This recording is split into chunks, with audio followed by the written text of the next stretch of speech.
किए थिले राक्षसी त्रिजटा कहार थिले से अवतार। नमस्कार दर्शक बंधु, आजिर एई भिडियो को आपण को स्वागत करुछि। दर्शक बंधु, रामायण रे जेतेबेले राक्षस किंबा राक्षसी मानक विषय कुहा जाए सेतेबेले अनेक राक्षस माने आमर दृष्टिगोचर हुंती।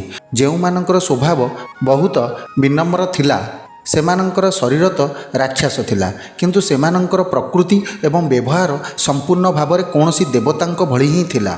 आज आमे सेही भली जणे राक्षसी संपर्क में कथा हेबा, जी निजर व्यवहार द्वारा माता सीतांकर मन को किणी नैथिले। से थिले राक्षसी त्रिजटा। माता सीता तांकु माँ कही संबोधन करुथिले। जेतेबेले माता सीता लंकारे थिले सेतेबेले अशोक वाटिकारे तांकर ध्यान त्रिजटा राक्षसी ही रखिथिले। रावण तांकु माता सीतांकर सुरक्षार दायित्व नियोजन करथिले। तेबे कौन आपण मानक मन भितर केबे प्रश्न आसीछि कि प्रकृतरे त्रिजटा किए थिले, जहांक विषय रे विशेष भाव में किछि चर्चा मध्य हुए नाही। दर्शक बंधु, रामायण रे मध्य तांक संपर्क रे बहुत कम उल्लेख रही। आजिर भिडियो रे आमे जानिबा कि त्रिजटा किए थिले, कहार पुत्री थिले एवं से कहार अवतार थिले, कौन थिला तांकर पूर्वजन्मर कहानी। दर्शक बंधु, कुहा जाए जेतेबेले रावण माता सीतांकर अपहरण करिले सेतेबेले से माता सीतांकु लंकारे न रखी तांकु अशोक वाटिकारे नहीं रखिथिले। सेहिटारे माता सीतांकर सुरक्षा एवं देखा चाहा करिबाकु निजर सबुठु विश्वस्त त्रिजटाकु ही देइथिले। जदिओ त्रिजटा जणे राक्षसी थिले, किंतु स्वभाव रे से जणे देवी थिले। से माता सीतांकु निजर पुत्री भली देखा चाहा करुथिले। सीतांकु से कौनसी कष्ट हेबाकु देउनथिले। तेबे पूर्व जन्म रे त्रिजटा जणे बहुत ही सुंदरी अप्सरा थिले एवं इंद्रदेवंक सभारे से कार्य करथिले।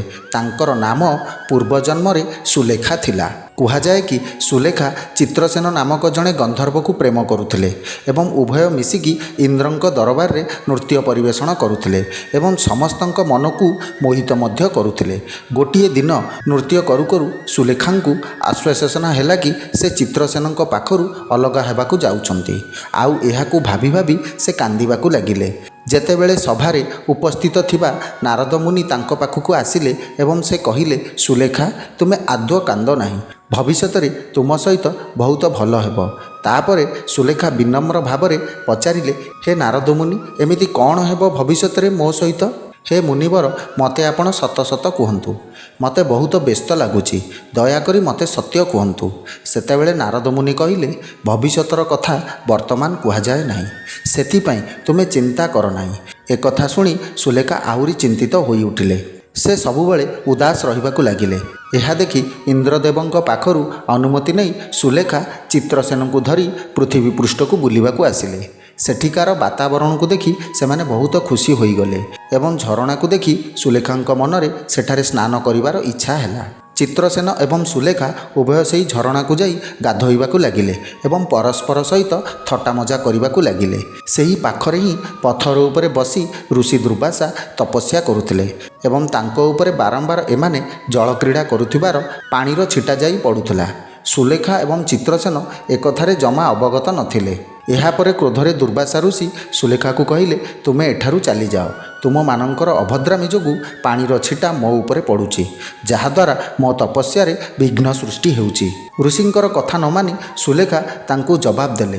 एक कथा देखि ऋषि दुर्वासा आहुरी जोरे रागी गले। से क्रोधित होई सुलेखांकु अभिशाप देले, तुमे निजर रूप और सौंदर्यर अभिमान करुच, खूब जल्दी तुमर एई सुंदर शरीर को त्याग करिवो एवं जेउ भली भाबरे तुमे मो सहित कथा हिच ताहा एक राक्षसर प्रवृत्ति अटे। सेथिपाई तुमे परजन्म रे एक राक्षसीर रूप धारण करिवो।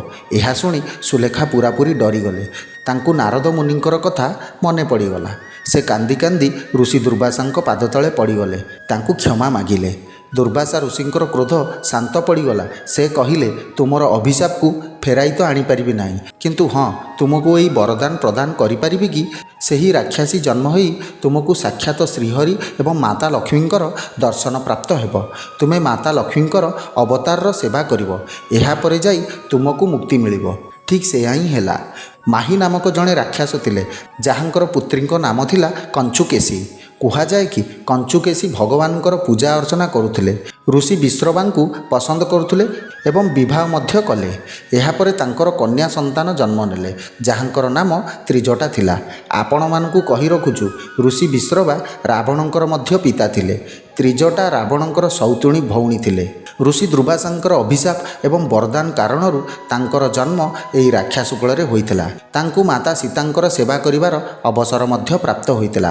କେବଳ ଏତିକି ନୁହଁ, ରାବଣର ବଧ ପରେ ଯେତେବେଳେ ମାତା ସୀତା ପ୍ରଭୁ ଶ୍ରୀରାମଙ୍କ ପାଖକୁ ଯିବାକୁ ପ୍ରସ୍ତୁତ ହେଉଥିଲେ, ସେତେବେଳେ ତ୍ରିଜଟା ହିଁ ତାଙ୍କୁ ସୁନ୍ଦର ଭାବରେ ସଜେଇକି ପଠାଇଥିଲେ। ପ୍ରଭୁ ଶ୍ରୀରାମଙ୍କ ସହିତ ସାକ୍ଷାତ ପରେ ମାତା ସୀତା ଶ୍ରୀରାମଙ୍କୁ ତ୍ରିଜଟାଙ୍କ ସମ୍ପର୍କରେ ସବୁକିଛି କହିଥିଲେ।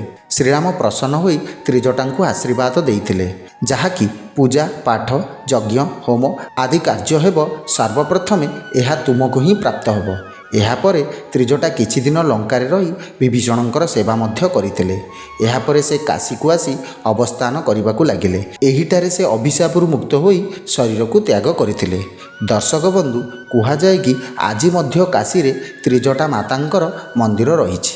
ଯଦି ଆମର ଏହି କାର୍ଯ୍ୟକ୍ରମ ଆପଣମାନଙ୍କୁ ଭଲ ଲାଗିଥାଏ, ତାହେଲେ ଆମର ଏହି ଚ୍ୟାନେଲକୁ ଲାଇକ୍, ସେୟାର ଓ ସବସ୍କ୍ରାଇବ୍ କରିବାକୁ ଜମା ବି ଭୁଲିବେନି। ଧନ୍ୟବାଦ।